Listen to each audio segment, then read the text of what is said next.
guys, I'm Hannah and we are here today with Russell Dickerson, who is releasing his second album, Southern Symphony, on December 4th. Second album, Russell, how are you feeling? Woo! Second album Russell is feeling a lot better than first album Russell. I'll tell you that.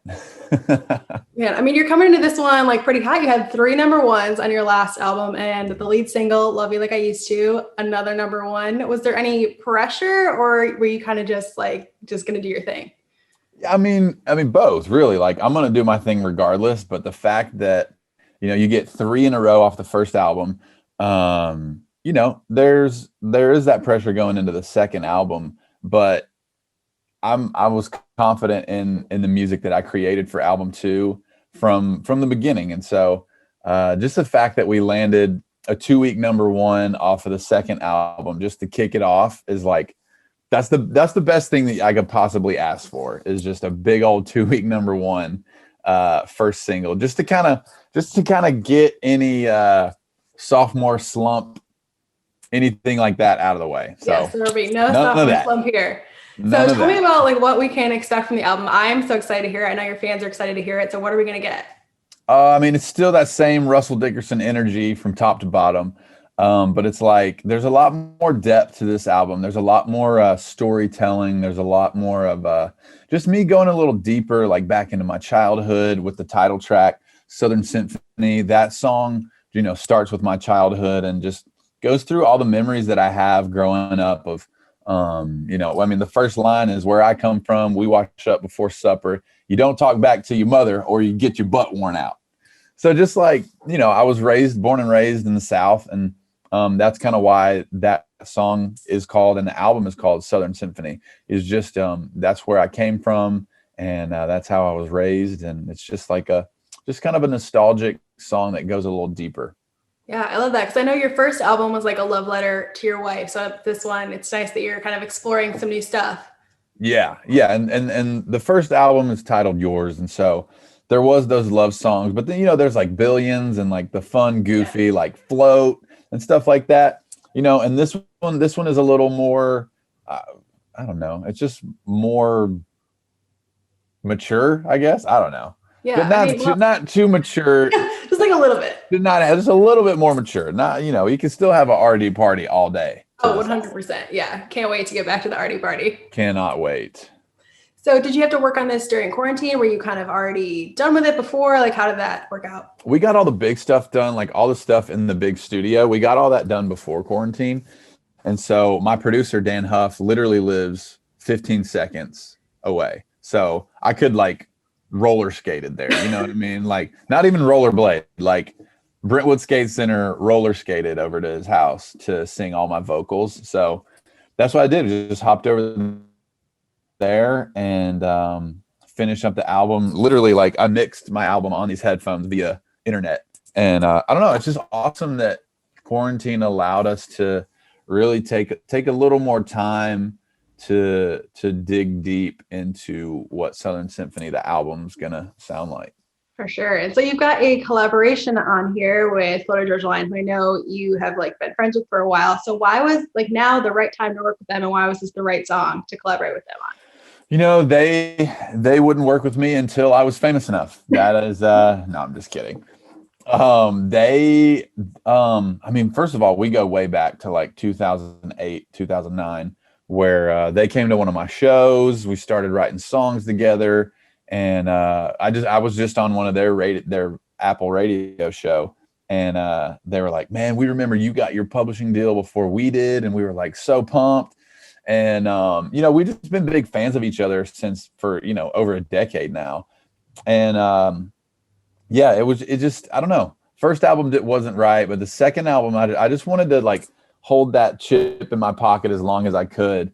And when we wrote It's About Time, I kept listening to it and I was like, the song's great. I mean, it is great as is, but I was like, man, FGL would take this song to the stratosphere. And so I played it for Tyler Hubbard and he loved it, sent it to BK, and he was like, I'm on a plane next week. Let's go record it. And we did. And so it just turned into a magical, It's About Time for a Drinking song. That's awesome. So there are 10 songs on here. Was it hard to narrow them down? Because I would imagine it's pretty tough. Yeah, it was. Yeah. because I mean, I've been writing songs since 2018, Right. right? So yeah, Home Sweet was written in 2018 when we were on tour with Lady Antebellum. A lot of these were written even later on in 2018, but yeah, it was so hard to pick, especially the songs. Like there's tons of great songs, but it's like which ones fit the vibe of Southern Symphony, and this album's a little rootsier. It's a little more organic than my first album, and that's a big nod to Casey Brown and Dan Huff, who produced this album with me. And so I don't know, it's just like this album, yeah, like we said, a little more mature. Yeah, just think a little bit. We'll just keep going. Yeah. So you're doing the Southern Symphony film. You just announced that, and it hasn't premiered yet because this is pre-filmed. So tell me kind of about that. You work with, is Spencer your brother-in-law, and then your wife and your son are in it? Yeah. So Spencer, he's not related, but might as well be family. He's like a brother to me. But yeah, I had this little idea that started as just like, I want the entire album, even if it's just a 30-second clip of each song in one video. So like, we just as well could have uploaded every song, a 30-second clip and just put the album art up there on YouTube. You know what I mean? Like free. But I told Spencer this concept and he was like, dude, what if we had like a scenario for each song and they were all they were connected in some crazy way. And so that was the next step. And then the next step, we brought a producer in, Daniela Mason. And so the three of now we're talking about getting written out an entire motel, getting 50, 60 actors involved in this thing. And and we did. That's what it turned into, was the Southern Symphony Motel. And so we pull up, we walk in, and then the camera just keeps going past us into this dance hall for Never Get Old, and then it follows a couple, and then another. It's just like this whole interwoven story, and each little story is connected to a song on the album. Okay, that's so awesome. Wow, I can't wait to see that. Yeah, it's crazy. And like the logistics behind it, like it's a masterpiece. And I'm honored that these guys just took it and ran with it. Definitely. And especially now too, I'm sure that it's so nice to have something visual, like for your fans to grab onto with the album, since you're not touring right now, like something for them to see live. Yeah, I think that's so vital, as opposed to, like you said, a live show, or even just doing like a pre-recorded live show. Like I don't, that's just not, I feel like that doesn't cut it these days. We I don't know. So I was like, okay, I don't want to just like do a Zoom concert with my guitar right here. Like I want to do something freaking crazy and take it over the top ridiculous, because that's what I do. And so we were like, well, let's shoot a daggone movie. And that's what we did. That's awesome. And so Remington's in the movie. I just need to like have a conversation about Remington because he is so freaking cute. Like those cheeks. I will talk about Remington until the sun goes down. Like you guys are best friends. I love it. Like for real. This is my dude right here. If you don't know who Remington is, that's my son. There he is. Yeah. I'm not dad. Listen, we love that dad. I think that's so awesome that you are that dad and like love it for sure. What's your favorite part about it? Oh, when he sees me and smiles. Like he'll just be laying there or whatever, and he'll be laying and I'll just like pop in and he's like, like smile and like make noises and like goo goo gaga. I'm like, oh my gosh.